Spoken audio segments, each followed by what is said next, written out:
ইতালির ভাসমান শহর ভেনিসে এসে পৌঁছালাম। ভেনিসে তো আর বাস চলে না, তার জন্যে এই জলপথই ভরসা। তাই তারই একটি টিকিট কেটে নিচ্ছি, এরপর যাব সোজা জলপথে। যাওয়ার আগে খেয়ে নিলাম ইটালির বিখ্যাত মার্গারিটা পিৎজা, আর হোটেলে চেক ইন করে দেখলাম অসাধারণ। হ্যালো এভরিওয়ান, আমি Shiny. Life and beyond with শাইনির ইউটিউব চ্যানেলে আপনাদের সবাইকে স্বাগত জানিয়ে আরও একটি নতুন ভিডিও শুরু করছি। আশা করি আপনাদের ভালো লাগবে। প্রায় 3 ঘন্টার মধ্যে আমাদের ট্রেন একদম সঠিক সময়ে ভেনিসে ঢুকে গিয়েছে। এখন আমরা স্টেশন থেকে বেরিয়ে সব থেকে প্রথমেই যে কাজটা করব সেটি হলো ফেরির টিকিট নিয়ে নেব।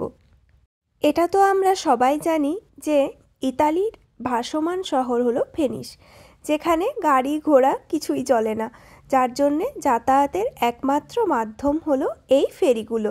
স্টেশন থেকে বেরিয়েই ফেরির টিকিট কাটার জন্যে কাউন্টার রয়েছে, ওই দিকটাতেই চলুন তাহলে তাড়াতাড়ি করে যাওয়া যাক। প্রচণ্ড ভিড় আর প্রচুর লাইন। টিকিট কাটার পর ওরম একটা বোটে করেই আমরা একদিক থেকে অন্য দিকে যাব। এখানে যে শুধুমাত্র মানুষকে বোটে করে নিয়ে যাওয়া হয় তা নয়, এমনকি যদি ধরুন আপনার বাড়ি তৈরি হচ্ছে, সেখানে বাড়ি তৈরির ইট, সিমেন্ট, বালি, রড সেগুলো ট্রান্সফার করা হয় এই বোটের সাহায্যেই। আমরা টিকিট নিয়ে নিয়েছি, আর টিকিটের আমাদের একবারে যাওয়ার জন্য প্রাইস পড়লো 18 ইউরো, মানে ভারতীয় টাকায় 1800 টাকা করে। আর যদি আপনি এখানে 2 দিন 3 দিনের পাস নেন, তখন সেগুলো কিন্তু প্রাইস আরও তুলনামূলক অনেকটাই কম হয়ে যায়। দেখুন কি লম্বা লাইন পড়েছে, এখানে যে কতক্ষণ দাঁড়াতে হবে তার কোনো ঠিক নেই। আর এই যে আমাদের টিকিটটা, ভেনজিয়া, তারই আরেক নাম ভেনিস। কি সুন্দর না? এই টিকিটটাও একটা মেমোরি হিসেবে নিজের কাছে রেখে দেব। একটা করে ওই ভেপোরেট্টাগুলো আসছে আর আমাদেরকে না নিয়েই চলে যাচ্ছে, যার জন্য একদম মাথায় হাত দিয়ে দাঁড়িয়ে রয়েছি। প্রায় 45 মিনিট হলো। অবশেষে আমরা একটি ওয়াটার বাসে উঠতে পেরেছি। যাক বাবা, দাঁড়িয়ে দাঁড়িয়ে পায়ে যেন খিল ধরে যাচ্ছিল। একবার তো মনে হচ্ছিল এর থেকে হেঁটে চলে গেলেই ভালো হতো, কারণ হেঁটে গেলে সময় লাগতো 20 মিনিট মতো, আর এখানে লেগে গেল প্রায় 40 মিনিট। দেখুন এই এত বড় ক্যানেলের মধ্যেও গন্ডোলাগুলো চলছে, যেটা দেখতে তো অসাধারণ সুন্দর লাগছে। আর ভেনিসের মেন বিশেষত্ব হলো এই ক্যানেলগুলো। এখানে অনেক রকমেরই ওয়াটার বাস আছে। কিছু কিছু ওয়াটার বাস যেগুলো প্রত্যেকটা স্টপেজে থামে, আবার কিছু আছে ডিরেক্ট, যেমন আমাদের ক্ষেত্রে বাস বা ট্রেনে হয় ঠিক সেরমই, কিন্তু এখানে সেটা জলের ওপরে। ভেনিসের অনেক নাম শুনেছি, যে জলের ওপরে ভাসমান শহর, সেটি আবার কেমন।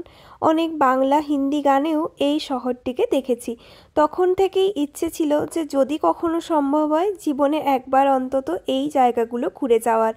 আজকে যখন এগুলো কাছ থেকে দেখছি, তখন তার ফিলিংস এক অসাধারণ। ভেনিস সত্যি অনন্য। এখানে নৌকায় ভ্রমণ করা সত্যি একটি অপরিহার্য অভিজ্ঞতা। ওই যে দূরে একটি স্টপেজ দেখতে পাচ্ছেন, যেখানে অনেকেই দাঁড়িয়ে আছে, যেমন আমাদের বাস স্টপেজে দাঁড়িয়ে থাকে। তবে আমরা এখন যে ভেপোরেটটাতে উঠেছি সেটি একেবারে গিয়ে দাঁড়াবে রিয়াল্টো ব্রিজে।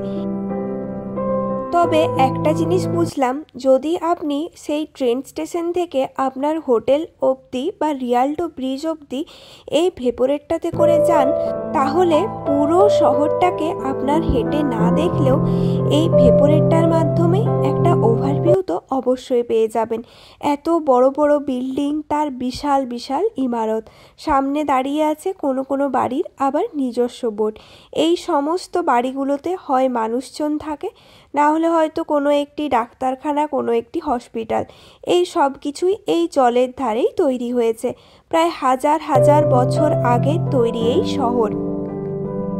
ভেনিস সত্যি এমন একটি শহর যা অন্য কোথাও নেই। জলের ওপর নির্মিত ঐতিহাসিক স্থাপত্য এবং এখানকার অনন্য পরিবেশের জন্যে এই ভেনিস মানুষের মনের মধ্যে যুগ যুগ ধরে দাগ কেটে যাচ্ছে। আর দূর দূরান্ত থেকে, দেশ বিদেশ থেকে মানুষ আসে এই সমস্ত জায়গাগুলোকে ভ্রমণ করতে। যখন কোনো মানুষ এখানে ভ্রমণ করতে আসে, ভেনিস তাকে 2 হাত ভরে সদরে আমন্ত্রণ জানায়। এই ভেনিস শহরটি তৈরি হয়েছিল রেনেসাঁস যুগে, যখন নবজাগরণ হচ্ছিল ঠিক তখনকার সুন্দর স্থাপত্য, প্রাচীন প্রাসাদ, গির্জা এবং অন্যান্য ঐতিহাসিক ভ্রমণের জন্য ভেনিস বেশ বিখ্যাত। Saint Mark Square, George Palace, এছাড়াও রিয়াল্টো ব্রিজ এখানকার মেন আকর্ষণ। আজকে আমরা যাচ্ছি ওই রিয়াল্টো ব্রিজের কাছে একদম প্রথমে। তারপর ওইখান থেকে 8 মিনিটের হাঁটা পথে আমরা পৌঁছে যাব আমাদের আজকের গন্তব্যস্থল, আমাদের 2 দিনের ঠিকানা হোটেলে। তো তার উদ্দেশ্যেই যাচ্ছি। আর এই বিল্ডিংগুলো দেখে সত্যিই মনে হচ্ছে কত যুগ যুগ ধরে এরম জলের সাইডেই বিল্ডিংগুলো নিজেরা একদম মাথা উঁচু করে দাঁড়িয়ে রয়েছে, কোনো ক্ষয় নেই, কোনো ভয় নেই। আর আমাদের ওইখানে যদি জলের সাইডে বিল্ডিং তৈরি করা হয়, সব সময় বলা হয় উল্টে যাবে, পড়ে যাবে। আর এগুলোকে দেখুন কত যুগ যুগ ধরে একই রকম অবস্থায় রয়েছে, ভাবলেও কেমন যেন অবাক লাগে।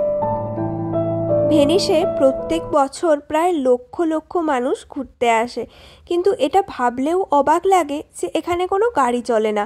এখানকার ঘোরার একমাত্র মাধ্যম হলো এই বোটগুলো বা গন্ডোলা ছিল আগেকার যুগে ঘোরার মাধ্যম। এখন তো নতুন নতুন জিনিসপত্র আবিষ্কারের জন্যে ওয়াটার বাস, ট্যাক্সি সবই পাওয়া যায়। দেখুন কথায় কথায় আর গল্পে গল্পে পৌঁছে গেছি রিয়াল্টো ব্রিজে। এই সেই বিখ্যাত রিয়াল্টো ব্রিজ, যেটি দেখার জন্যে মানুষ আকুল ব্যাকুল হয়ে থাকে। দেখুন লাইন পড়েছে এখানে ফটো তোলার, আর ওইদিকে সবাই ফটোশ্যুট করতেই ব্যস্ত মনে হয়। আর ওপরেও প্রচুর লোক দাঁড়িয়ে আছে। মনটা সত্যিই ছটপট করছে যে কখন এখান থেকে নেমে আমিও দৌড়ে ওই ব্রিজটির ওপরেই যাব। তবে এখন এতটাই টায়ার্ড, এখন আর যাব না, এখন একেবারে হোটেলে যাব। রেডি হয়ে এসে এই ব্রিজটাকে সুন্দরভাবে এক্সপ্লোর করব, আর এখানে বসে ঘন্টার পর ঘন্টা সময় কাটানো যাবে। কিন্তু আজকের ওয়েদার এখানে অসাধারণ সুন্দর, রোদ ওঠেনি, তাই গরমও খুব একটা বেশি নেই। না হলে ইটালিতে এখন যা গরম পড়েছে, এই গরমে তো মাথা খারাপ হয়ে যাওয়ার জোগাড়। আজকে ভাগ্যিস ভগবানের কৃপায় রোদটি নেই।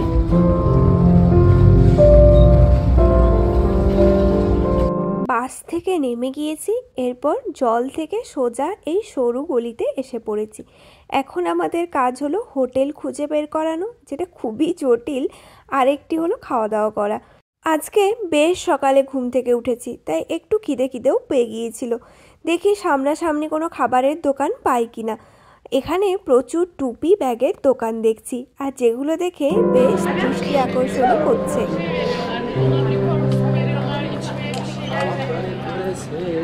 ওই যে সামনে একটি খাবারের দোকান দেখতে পেলাম, চলুন যাই তাহলে। এখানে দেখছি পিৎজা, ব্রেড সব কিছুরই অপশান আছে। আর এখানে এখন ব্রেকফাস্টের সময়ও চলছিল। ভাবলাম হোটেল রুমে যাওয়ার আগে কিছু খাওয়া দাওয়া করে যাওয়াই ভালো হবে, নাহলে ওখানে গিয়ে আবার কি পাবো না পাবো। ইটালিতে পিৎজা কতটা ফেমাস সেটা তো জানেনই। আর পিৎজার উৎপত্তিও হয়েছিল এই ইটালি থেকেই। মার্গারিটা পিৎজা হলো এমন একটি পিৎজা যেটা এখানকার যিনি মহারানী ছিলেন তিনি বলেছিলেন তিনি একদমই সিম্পল একটি পিৎজা খেতে চান। তখনই শেফ তাকে এই মার্গারিটা পিৎজা বানিয়ে দিয়েছিল। কি অসাধারণ খেতে। চলুন খাওয়া দাওয়া হলো। এরপরে এই সরু গলি দিয়ে হাঁটতে হাঁটতেই আমরা আমাদের হোটেলের কাছাকাছি চলেই এসেছি প্রায়। হোটেলে এসে চেক ইন করলাম, আর এটি হলো হোটেলের রিসেপশন এরিয়া। বেশ সুন্দর, ভিনটেজ আর অনেকটা অ্যাস্থেটিক টাইপের।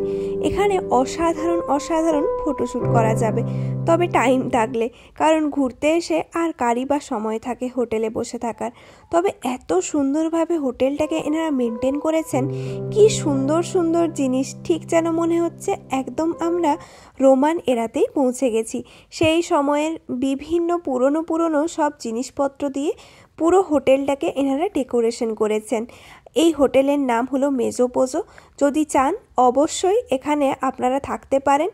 আর এক্সপিরিয়েন্স আমাদের খুবই ভালো ছিল। এখানে হোটেলে ব্রেকফাস্ট ছিল কমপ্লিমেন্টারি। সামনেই যে রুমটি খোলা দেখছেন ওটি আজকের আমাদের রুমের বাসস্থান। এই ছিল সিঁড়ি, আর এইদিকে বড় একটা হল রুম আছে। হল রুমের মধ্যে বসার জায়গা আছে, আয়না আছে, সাথে টেবিল আছে। এই পুরো অংশটাই কিন্তু আমরা ইউজ করতে পারি, এটা আমাদের জন্যই ছিল। আর এই হলো রুম। আছে একটা সেন্টার টেবিল, এই বেড, আর ওইদিকে আছে একটা ওই টেবিল ল্যাম্প টাইপের, আর এখানে একটা আলমারি দিয়েছে যেখানে কিছুই জিনিসপত্র রাখিনি এখনো। এখানে একটা ছোট্ট ফ্রিজ, আর এটা হলো আমাদের রুমের বাইরে যেখানে ভিউটাও অসাধারণ। পর রেডি হয়ে আবার বেরোবো ভেনিসে গন্ডোলা রাইড করার জন্যে। তাহলে চলুন আজকে আমার ভিডিওটা এখানেই শেষ করলাম। যদি আমার ভিডিও আপনাদের ভালো লাগে তাহলে অবশ্যই লাইক, কমেন্ট, শেয়ার করবেন, বেল আইকনটা ক্লিক করে রাখবেন, আর দেখা হবে পরের নতুন একটি ভিডিওতে।